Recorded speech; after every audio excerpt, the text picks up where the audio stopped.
اعوذ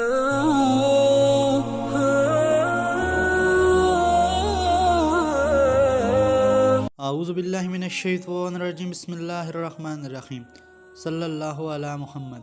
السلام علیکم ناظرین، کیسے ہیں آپ سب لوگ؟ میں امید کرتا ہوں کہ آپ سب لوگ خیریت سے ہوں گے۔ میرا نام ہے محمد کاشف اور آپ دیکھ رہے ہیں کاشی سٹوریز۔ ناظرین، آج کا جو ہمارا بیان ہوگا، آج کا جو قصہ ہوگا وہ ہوگا حضرت ہود علیہ السلام کا۔ پچھلی ہم نے ویڈیو 2 پارٹ پہ بنائی تھی، حضرت نوح علیہ السلام کا قصہ، اور آج انشاءاللہ ہم حضرت ہود علیہ السلام کا قصہ سنائیں گے۔ تو شروع کرتے ہیں۔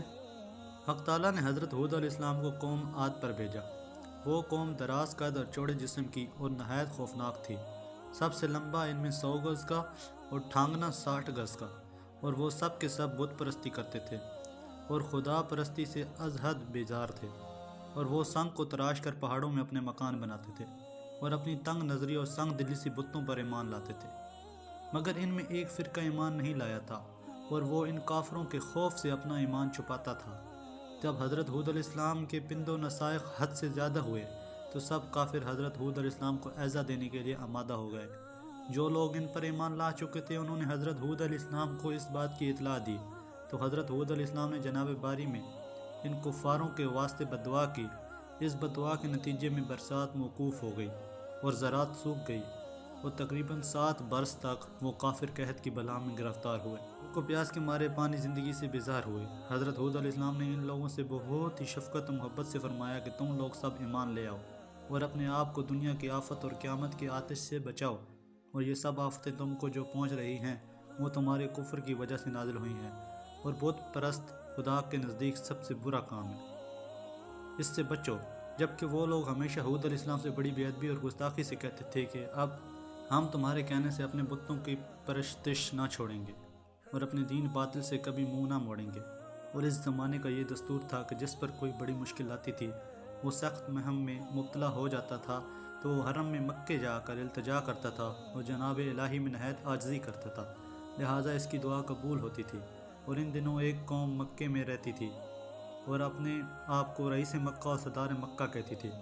سب لوگ قوم کی ان بلاؤں میں گرفتار ہوئے تو ان میں سے 70 رئیسوں نے مکہ جانے کا ارادہ کیا، اور وہ سب کے سب جانے کے واسطے تیار ہو گئے۔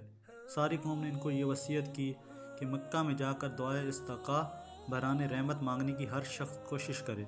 جب یہ لوگ اپنی مسافت منزلیں پوری کر کے مکہ پہنچے اور وہاں جا کر معاویہ ابن بکر کے گھر میں اترے تو وہ ان سب لوگوں کے واسطے طعام و شراب کی ضیافتیں کرنے لگا، مجلسیں عیش و عشرت میں سنوارنے لگا، تو یہ لوگ اپنی بھوک و پیاس کی مصیبت کو بھول گئے۔ کہاں کی دعا اور کہاں کا استسقاء، وہ سب کے سب دن و رات راگ و گانا سننے لگے۔ ادھر ساری قوم نے حضرت ہود علیہ السلام سے کہا، اے ہود، ہم تیرے خدا کو ہرگز نہ مانیں گے۔ اگر تو ہم کو ڈراتا ہے عذاب سے تو کم از کم ہم کو اپنے خدا کو تو دکھا، وہ کیسا ہے جو ہم پر عذاب لائے گا، اور اگر تو نے ہم کو اپنے خدا کو نہ دکھایا تو پھر تجھے ہم مار ڈالیں گے۔ یہ باتیں سن کر حضرت ہود علیہ السلام نے اپنے خدا کی درگاہ میں عرض کی اور کہا کہ خدایا مجھے ان کے ظلم سے بچا، کیوں نہ کہ مجھے ان کے ساتھ لڑنے کی طاقت نہیں، شاید یہ لوگ مجھے مار ڈالیں گے۔ اس قوم کے سردار کا نام عاد تھا، اور اس کے زمانے سے زمانہ طوفان تک 700 برس گزرے تھے۔ قوت اس کی اس قدر تھی کہ اگر پتھر پر پاؤں مارتے تو اپنے زانوں تک اس میں گھس جاتے، لیکن سب کے سب نافرمان تھے اور اپنی زبانوں سے یہ کہتے تھے، یعنی کون ایسا ہے پر وہ زمین پر کہ ہم سے قوت زیادہ رکھتا ہو۔ جناب باری تعالیٰ سے حکم ہوا، ایک حدیث میں ہے کہ اے ہود، وہ 70 آدمی جو تجھ پر ایمان لائے ہیں ان کو اپنے ساتھ لے کر پہاڑ پر جا رہو۔ تب حضرت ہود علیہ السلام ان کو لے کر پہاڑ پر چلے گئے اور کہا، اے قوم، اب تم کو ہوا ہلاک کرے گی اور تم پر غضب الہی عنقریب آئے گا۔ اور وہ بولے، کون سی ایسی ہوا ہے جو ہم پر غالب ہوگی؟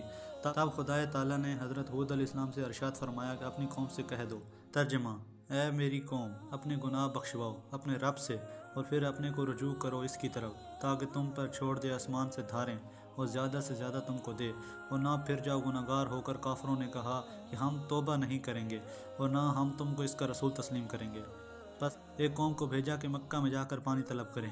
بس اس قوم میں 6 آدمی مکہ کو گئے، ان میں صرف 2 شخص مسلمان تھے لیکن دین اپنا چھپائے رکھتے تھے، اور ان دونوں کا نام مزید اور لکیم تھا، اور ان کے سردار کا نام کیل تھا۔ یہ 70,000 آدمی لے کر مکہ کو گئے۔ مزید نے ان سے کہا کہ جب تک تم حضرت ہود علیہ السلام پر ایمان نہ لاؤ گے اس وقت تم پر باران کا برسنا موقوف رہے گا۔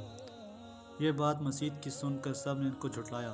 اس کے بعد مزید اور لکیم نے کہا، یا الہی، یہ لوگ تیری رحمت کے قائل نہیں ہیں، تو ہماری حاجتیں پوری کر۔ برگاہ الہی سے آواز آئی کہ کیا مانگتا ہے؟ مانگ۔ مسجد نے کہا یا الہی میں تا قیامت دنیا میں بھوکا نہ رہوں۔ حکم ہوا کہ میں نے تیری یہ حاجت قبول کر لی۔ بادہ لکیم نے کہا یا الہی 7 دفعہ کی عمر مجھے عطا کر۔ بادہ بطن 3000 برس تک زندگانی کروں۔ حکم ہوا میں نے تجھے بخشی۔ اور کیل نے کہا کہ خداوند کوئی ہماری قوم میں بیمار نہیں ہوا کہ تجھ سے شفا چاہتا ہوں، اور نہ ہی کسی مشکل میں پڑا ہوں، مگر پانی مانگتا ہوں واسطے قوم عاد کے۔ اتنے میں 3 ساعت کے اندر ابر سیاہ، سفید اور سرخ پیدا ہوا، اور آواز آئی کہ اے کیل ان 3 میں سے جس کو چاہے اختیار کر۔ اب کیل نے دل میں سوچا کہ سفید اور سرخ میں پانی نہیں ہوتا، مگر ابر سیاہ پانی سے خالی نہیں ہوتا، لہٰذا اس کو اختیار کیا۔ اللہ تعالیٰ کے حکم سے ابر سیاہ ساتھ ساتھ اس کی منزل مقصود کو جا پہنچا۔ وہاب ابن منبع نے روایت کی ہے کہ 7ویں زمین پر ایک ہوا ہے، اس کا نام ریح الحکیم ہے، اور 70,000 زنجیروں سے اس کو باندھ رکھا ہے، اور 70,000 فرشتے اس پر محافظ اور موکل ہیں۔ جب قیامت کا دن ہوگا وہ ہوا چھوڑ دی جائے گی، اور اتنی تیز ہوگی کہ پہاڑوں کو مانند ریزہ ابر ریشم کی اڑا دے گی، اور آسمان گر پڑے گا اور اس کے ٹکڑے ہو جائیں گے، اور وہ روئی کے گالے کی مانند اڑتا پھرے گا۔ حکم ہوا کہ اے فرشتوں وہ ہوا قوم عاد پر کچھ دیر کے واسطے چھوڑ دو۔ تب انہوں نے عرض کی کہ اے جبار عالم کس قدر چھوڑ دیں؟ حکم ہوا کہ گائے کی ناک کے نتنے کے انداز سے چھوڑ دو۔ انہوں نے پھر عرض کی یا رب العالمین اس مقدار سے تو سارا عالم ہی برباد ہو جائے گا۔ تب حکم ہوا کہ سوئی کے ناکے کی سوراخ کے برابر چھوڑ دو۔ انہوں نے خدا کے حکم کو بجا لاتے ہوئے ہوا کو سوئی کی سوراخ کے برابر سے چھوڑا، تو وہ ہوا مانند ابر سیاہ کے پہاڑ کی طرف نکل کر آئی، اور اس ہوا کو دیکھ کر قوم عاد بہت خوش ہونے لگی اور کہنے لگی ترجمہ بولے یہ ابر ہے، ہم پر ضرور برسے گا۔ حضرت ہود علیہ السلام نے کہا ترجمہ کوئی نہیں، وہ یہی ہے کہ جس کو تم لوگ شتابی کرتے تھے، اور یہ وہ ہوا ہے جس میں دکھ کے مار ہے۔ اور جب ہوا نکلی کافروں نے کہا اے ہود تو نے جو خوشخبری پہنچائی کہ جس سے ہم خنق تر ہوں گے۔ ہود علیہ السلام نے فرمایا اے کافرو ذرا صبر کرو، اللہ تعالیٰ کی طرف سے تم پر عذاب علیم پہنچتا ہے۔ اور وہ اس خبر کو سن کر تقریباً 7 لاکھ مرد 3 پہاڑوں کے دامن میں جا رہے، جہاں ہوا کی راہ ایک طرف سے بھی نہ تھی، اور یہ سب آپس میں ایک دوسرے کا ہاتھ پکڑ کر اور اپنے پاؤں کو گھٹنوں تک زمین پر گاڑ کر بیٹھے تھے، اور زنوں مرد لڑکے بالے چارپائیوں کو بیچ میں لے لیا، اور یہ کہتے تھے کہ 3 طرف تو ہمارے پہاڑ ہے اور ایک جانب ہم سب ہیں، دیکھتے ہیں کہ کون سی ہوا ہے کہ ہمارے بیچ سے گزرتی ہے اور وہ ہم پر کس طرح زور کر سکتی ہے۔ جب متکبروں نے اپنی قوم کا غرور کیا تو اچانک ایک رد کیا، اور ہوا نے اس قدر زور کیا کہ مکانات اور قصر وغیرہ جتنے تھے سب کو جڑ سے کھود کر پھینک دیا، اور تمام تعمیرات برباد ہو گئیں۔ ان کی عبرت کے واسطے ان کے پاؤں کے نیچے اور ان کے سامنے سرنگو کر کے زمین پر ڈال دیا۔ مثال اس کی جیسا کہ خدا تعالیٰ نے فرمایا قرآن کریم میں ترجمہ یعنی پھر تو دیکھے لوگ ان میں سے بچھڑ گئے جیسے وہ جھنڈ ہیں کھجور کے کھوکھلے، ان میں کوئی بچ رہا اور پتھر دھول و خاک میں 1 برس تک پڑے روتے رہے، اور جو شخص بھی ان کے رونے کی آواز سنتا وہ بھی ہلاک ہو جاتا۔ نہایت ہی بھیانک اور خراب آواز ان کی رونے کی تھی۔ اور حضرت ہود علیہ السلام نے ایک خط زمین پر کھینچ کر مومنوں کو اس کے اندر رکھ لیا۔ ہوا نے بہت زور لگایا، جو لوگ مومن تھے ان کا ذرا برابر بھی اس ہوا سے کچھ نہ بگڑا، اور وہ صحیح سلامت رہے۔ سچ کہا ہے ترجمہ جو شخص کے اللہ کا ہو جاتا ہے تو پھر اس کا بھی اللہ ساتھی ہوتا ہے۔ بعد حضرت ہود علیہ السلام مومنوں کو اپنے ہمراہ لے کر جرہم کے پاس گئے اور کہا عذاب الہی تو نے دیکھا؟ اس نے کہا ہاں۔ تب حضرت ہود علیہ السلام نے فرمایا کہ کہو لا الہ الا اللہ محمد الرسول اللہ۔ وہ ملعون بولا کہ جب تک تو اس قوم کو زندہ نہ کرے گا اس وقت تک میں تجھ پر ایمان نہ لاؤں گا۔ اور وہ مردود یہ کہہ ہی رہا تھا کہ اس وقت اس قدم کے نیچے ہوا نے اس زور کا تھپڑ دیا اور سخت عذاب نے آ کر اس کی ساری قوم کو ہلاک کر دیا۔ بس اس کے بعد حضرت ہود علیہ السلام تقریباً 400 برس تک زندہ رہے اور اس کے بعد فانی سے رحلت فرمائی، اور ان کی دنیا سے چلے جانے پر تمام مومنین کافی عرصہ تک روتے رہے، اور مومنین حضرات نے نہایت احترام کے ساتھ حضرت ہود علیہ السلام کو دفن کیا۔ اور ایک روایت میں ہے کہ حضرت ہود علیہ السلام کے انتقال کے بعد ان کے ماننے والے مومنین 100 سال تک زندہ رہے۔ بعد ان لوگوں نے بھی انتقال کیا، اور ان کی اولاد بھی اپنے آبائی دین پر ایک عرصہ دراز تک قائم رہی، اور ایک کثیر آبادی سے وہ لوگ آباد ہوئے اور دین و دنیا کی راہ مخلوق خدا کو بتاتے تھے۔ اتفاقاً ایک روز شیطان مردود ان کے پاس آیا اور اس نے ان لوگوں سے کہا کہ تم سب کس کو پوجتے ہو؟ انہوں نے کہا زمین و آسمان کے خدا کو پوجتے ہیں۔ ابلیس لعین نے کہا کیا تم خدا کو دیکھتے ہو؟ انہوں نے کہا نہیں۔ شیطان نے یہ سن کر ان سے کہا کہ تم اس پتھر سے ایک بت بنا کر پوجا کرو تاکہ وہ روز قیامت تمہارے لیے شفیع ہوگے۔ ان لوگوں نے ابلیس کی باتوں پر یقین کر کے ایک بت پتھر کا بنا کر میدان میں رکھ دیا، جیسا کہ خدا تعالیٰ فرماتا ہے ترجمہ اور کیسا کیا تیرے رب نے قوم سمود سے جنہوں نے تراشے پتھر واسطے بت بنانے کے اور ان کو وادی میں رکھ دیا۔ فائدہ: وادی میدان ان کے مکان کا نام ہے۔ ان لوگوں نے پہاڑوں کو کھود کر اپنے رہنے کے واسطے گھر بنائے تھے اور اسی پتھر سے اپنے پوجنے کے واسطے بت بھی تراشے تھے، اور اس بت کے چاروں طرف چھید کر کے اس میں نقرہ پلا دیا تھا، اور ایک تخت عظیم الشان بچھا کر اس پر ایک سونے کی کرسی رکھ کر اس بت کو رکھ دیا تھا۔